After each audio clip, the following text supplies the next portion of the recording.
আসসালামু আলাইকুম এভরিওয়ান, কেমন আছেন আপনারা সবাই?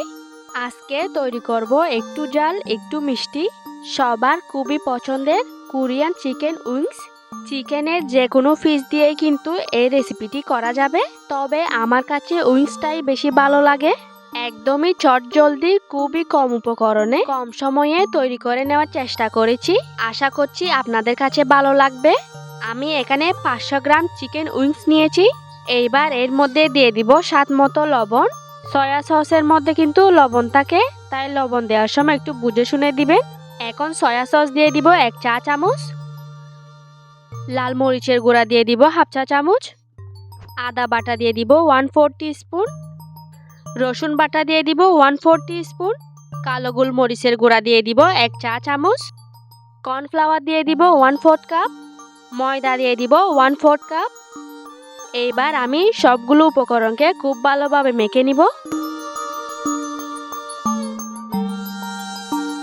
এখন এর মধ্যে সামান্য একটু পানি দিয়ে আমি এগুলাকে ভালো করে মেখে নিব।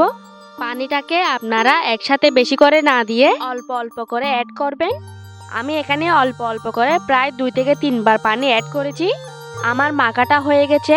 এখন আমি চিকেনটাকে ভাজতে চলে যাচ্ছি। চুলায় একটা প্যানের মধ্যে বেশ কিছু পরিমাণ তেল গরম করতে দিয়েছি। তেলটা যখন গরম হয়ে যাবে তখন আমি একটা একটা করে চিকেন উইংস দিয়ে দিচ্ছি। চুলার হিটটাকে হাই মিডিয়ামের মাঝামাঝি রেখে এইগুলোকে ক্রিস্পি করে ভেজে নিতে হবে। চিকেনের পরিমাণ যদি বেশি হয় তাহলে আপনারা ব্যাচ ব্যাচ করে এই চিকেনগুলোকে ভেজে নিতে হবে। আপনারা যদি বেশি পরিমাণে চিকেন ভাজার জন্য একসাথে তেলে দিয়ে দেন, সেক্ষেত্রে তেলের তাপমাত্রা কমে যায়, যার কারণে চিকেনটা ভালোভাবে ভাজা হবে না।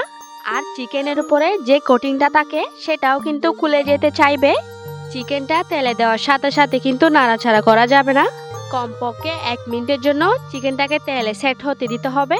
1 মিনিট পরে চিকেনের পিসগুলোকে সামান্য নেড়ে ছেড়ে দিতে হবে। এভাবেই চিকেনের পিসগুলোকে আমি চুলার মিডিয়াম আঁচে 8 থেকে 10 মিনিটের মতন এগুলাকে ভেজে নিব। 8 থেকে 10 মিনিট পর এগুলাকে আমি চুলা থেকে নামিয়ে নিব।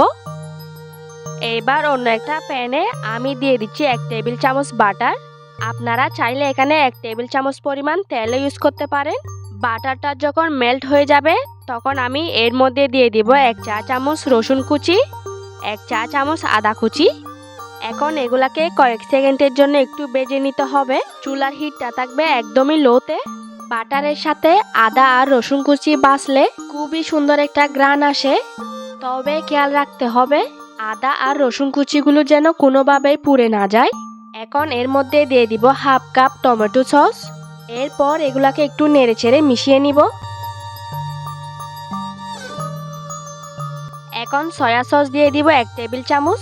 চুলার হিটটাকে একদমই লোতে রাখবো আর অনবরত নেড়েচেড়ে এই সসগুলোকে মিশিয়ে নিব। এখন মধু দিয়ে দিব 1 টেবিল চামচ। আপনারা এখানে মধুর পরিবর্তে চিনিও দিতে পারেন। এবার সামান্য একটু পানি দিয়ে আবারও সবকিছুকে নেড়েচেড়ে খুব ভালোভাবে মিশিয়ে নিব। সবকিছু ভালোভাবে মিশিয়ে নেওয়া হয়ে গেলে এইবার আমি ভেজে নেওয়া চিকেন উইংসগুলো এর মধ্যে দিয়ে দিব। এখন শুধু সসগুলোর সঙ্গে চিকেন উইংসগুলোকে ভালোভাবে মিশিয়ে নিতে হবে। আপনারা চাইলে কিন্তু চুলাটাকে এখনই অফ করে দিতে পারেন, অথবা চাইলে একদমই লো করে রাখতে পারেন চুলাটাকে।